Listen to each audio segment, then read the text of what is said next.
नमस्कार दोस्तों। Solutions with Sharma के लिए मैं वैभव शर्मा।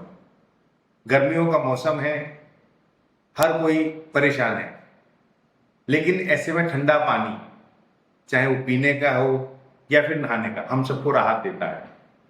बात बच्चों की करें तो गर्मियों की छुट्टियां चल रही हैं, सभी अपने अपने अंदाज से इनको एंजॉय कर रहे हैं। स्विमिंग पूल हर किसी का सपना, हर किसी की पसंद। कौन नहीं जाना चाहता? वो जाएं, मस्ती करें, ठिठोली करें, खेलें, एक दूसरे पर पानी फेंकें। घर घर, सोसाइटीज में, शहरों में ये कल्चर चल पड़ा है। बच्चे जमकर एंजॉय कर रहे हैं, हमारे और आपके सभी। लेकिन क्या आपको पता है कि स्विमिंग पूल में नहाना भी आपको या आपके बच्चों को कुछ बीमारियां दे सकता है? मैं आपको कतई डरा नहीं रहा हूं, लेकिन ये हकीकत है। अगर हम सावधानी नहीं बरतेंगे तो स्विमिंग पूल में नहाने से, रोजाना नहाने से कुछ दिक्कतें हो सकती हैं। इस पर चर्चा करने के लिए हमारे साथ हैं फरीदाबाद के general physician doctor Gaurav Sharma. आइए बात करते हैं, उनकी एक्सपर्ट राय लेते हैं। Doctor Sharma please. नमस्कार जी। मेरा नाम डॉक्टर गौरव शर्मा है। मैं फरीदाबाद के एक हॉस्पिटल में जनरल फिजिशियन के पद पर कार्यरत हूँ। जैसा कि वैभव जी ने बताया कि गर्मियों की छुट्टियां चल रही हैं और हर कोई परेशान है गर्मियों से, और हम सब लोगों को ये रहता है कि स्विमिंग पूल का अगर आनंद ले लिया जाए गर्मियों में तो उससे अच्छा कुछ हो ही नहीं सकता है। हमारी बॉडी तरोताजा हो जाती है। बच्चे भी हैं साथ में, बच्चों की भी छुट्टियां चल रही हैं तो वो भी स्विमिंग पूल में जाना, खेलना और नहाना बहुत पसंद करते हैं। बट इन सब चीज़ों के साथ साथ वैभव जी ने जैसा कहा कि क्या हमें कोई बीमारी का खतरा या डर है स्विमिंग पूल के पानी से? जी हाँ, ये हो सकता है, बट इसके लिए कुछ सावधानियां हैं, कुछ प्रिकॉशंस हैं जो हमें लेनी चाहिए। जिसके लिए सबसे पहली चीज ये है कि हमें अपनी सोसाइटी में या जहां भी हम स्विमिंग पूल यूज करने जा रहे हैं वहां की मेंटेनेंस टीम्स पे से सबसे पहले जाते ही मिल करके ये पता कर लेना चाहिए कि इस स्विमिंग पूल के पानी का पीएच लेवल पूरे तरीके से मेंटेन्ड है या नहीं है। दूसरी चीज, क्या उसमें क्लोरीन की मात्रा पर्याप्त रूप से डाली गई है, और उसके बाद में उसका पीएच लेवल फिर से चेक किया गया है कि नहीं चेक किया गया है। इसके अलावा हमें स्विमिंग पूल में जाने से पहले क्या क्या सावधानियां बरतनी चाहिए, उन चीजों के बारे में भी हम सोच सकते हैं और बात कर सकते हैं। पहली चीज ये है कि स्विमिंग पूल में जाने से पहले हमें अपने आप को स्विमिंग पूल में जाने के लिए तैयार कर लेना चाहिए, जिसके लिए कुछ चीजें हैं जो आपके पास में हमेशा होनी चाहिए। पहली चीज है कि आप अपना स्विमिंग कॉस्ट्यूम हमेशा हाइजीन तरीके से ही घर पे मेंटेन करें और हाइजीन तरीके से ही उसको स्विमिंग पूल के एरिया में लेके जाएं। डॉक्टर गौरव, आपने बहुत अच्छी बताई कि स्विमिंग पूल की मेंटेनेंस कैसे की जानी चाहिए। मेंटेनेंस टीम को या जो ओनर है, जो भी एजेंसी है, सोसाइटी है, उसको स्विमिंग पूल की साफ सफाई के लिए क्या करना चाहिए ये आपने बता दिया। लेकिन हम हैं या जो पेरेंट्स अपने बच्चों को स्विमिंग पूल भेज रहे हैं, लेकर जा रहे हैं, उनकी भी तो कुछ जिम्मेदारी बनती है। वो अपने बच्चे को क्या सिखाएं, क्या समझाएं या क्या एहतियात बरतें, इसके बारे में प्लीज हमें बताइए कि हमारे स्तर पर या पेरेंट्स के स्तर पर या बच्चों के लेवल पर क्या सावधानियां स्विमिंग पूल जाते वक्त या उसमें रहते वक्त क्या सावधानी बरती जानी चाहिए।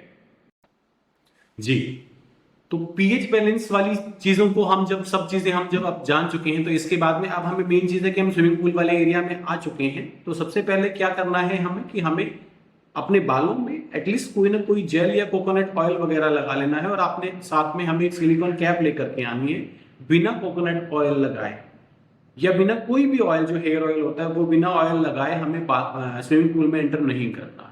कोकोनट ऑयल लगाने के बाद में हमें सिलिकॉन कैप अपना बालों में पहन लेना है। साथ ही साथ हमारे पास में स्विमिंग वाला गॉगल भी होना चाहिए, ताकि आईज में क्लोरीन वाला पानी हमें कोई इन्फेक्शन ना दे। क्योंकि इससे डर ये रहता है, कभी कभी क्लोरीन वाला पानी जब कभी हम स्वेलो कर जाते हैं या आईज में चला जाता है या बालों में चला जाता है, तो हमें आईज में इन्फेक्शन होने का खतरा रहता है। इवन बालों में भी कह सकते हैं कि बालों में भी डैमेज होने का खतरा रहता है। तो जिसके लिए सिलिकॉन कैप और गॉगल बहुत जरूरी है। साथ ही साथ स्विमिंग पूल में जाने से पहले आप अपनी पूरी बॉडी को, जैसा कि हम धूप में निकलते हैं तो ये एसपीएफ वाले जो जितने भी सनस्क्रीन के लोशन आते हैं वो हम बॉडी पे लगा के निकलते हैं, सेम वैसे ही वाटर में एंटर करने के लिए, स्विमिंग पूल के पानी में एंटर करने के लिए वाटरप्रूफ जेल आते हैं मार्केट में, हम वो लगा करके ही एंटर करें। और स्पेशली इस चीज को भी हम नोट कर सकते हैं कि वाटरप्रूफ जेल अपनी बॉडी पे लगाने के बाद में स्विमिंग पूल वाले नियर एरिया में हमें वॉशरूम्स दिए होते हैं, हम वहां पर जाकर के प्रॉपर नहा लें, ताकि जो जेल हमने, वाटरप्रूफ जेल जो हमने अपनी बॉडी पे लगाया है वो पूरी हमारी स्किन पे सेट हो जाए। ये सब चीजें करने के बाद में ही हम स्विमिंग पूल में एंटर करें। स्विमिंग पूल में एंटर करने के बाद में स्पेशली कभी भी कोशिश करें, आप भी और अपने बच्चों को भी ये चीज एडवाइस कर दें कि कोशिश करें कि आप उस पानी को इनहेल ना करें, क्योंकि उस पानी से हमें वाटरबॉर्न डिजीज हो सकती हैं। तो इस चीज का हमें ध्यान रखने की बहुत ज्यादा जरूरत है। डॉक्टर गौरव, आपने स्विमिंग पूल के संदर्भ में तो बहुत महत्वपूर्ण जानकारी दी कि बच्चों को क्या एहतियात बरतने चाहिए, उनको भेज से वक्त उनके पेरेंट्स को क्या सावधानियां बरतनी चाहिए। लेकिन एक नया चलन इन दिनों है कि लोग बड़ी तादाद में वाटर पार्क जाते हैं, फैमिलीज की फैमिलीज जाते हैं, ग्रुप अपने स्टाफ के लोग सब जाते हैं, तो वहां भी पानी है, बल्कि वहां वॉल्यूम ऑफ वाटर बहुत ज्यादा रहता है। तो वहां पर क्या सावधानी बरतनी चाहिए जिससे कि शरीर को, हेल्थ को किसी तरह का कोई नुकसान ना हो? प्लीज आप इस संबंध में भी मुझे बताएं। जी, जैसा कि वैभव जी ने पूछा कि आजकल वाटर पार्क का बहुत ज्यादा चलन है, और वाटर पार्क का चलन होने की वजह से पब्लिक भी वहां पे बहुत ज्यादा रिस्टोर्ड रहती है, जिसकी वजह से इन्फेक्शन के चांसेस बढ़ जाते हैं। मैंने आपको पहले भी ये चीज बताई और अब फिर से बताना चाहता हूं कि जब भी हम स्विमिंग पूल में एंटर करें तो अपना स्विमिंग कॉस्ट्यूम जो कि हाइजीन वे में क्लीन करके हमारे बैग में पैक होना चाहिए। तो हम जब जा रहे हैं स्विमिंग पूल में, तो हम वाटर पार्क में एंटर करने से पहले वहां वॉशरूम में जा करके सोप से प्रॉपरली अपने बॉडी को वॉश कर लें, जिसकी वजह से हम जब भी स्विमिंग पूल में एंटर कर रहे हैं तो बैक्टीरियाज स्विमिंग पूल में आने का खतरा नहीं रहता है। एंड ये हर एक विजिटर के लिए मैंडेटरी होना चाहिए, ताकि स्विमिंग पूल का पीएच लेवल और स्विमिंग पूल का इन्फेक्शन किसी को भी ना लगे, इवन स्विमिंग पूल में इन्फेक्शन आए ही ना।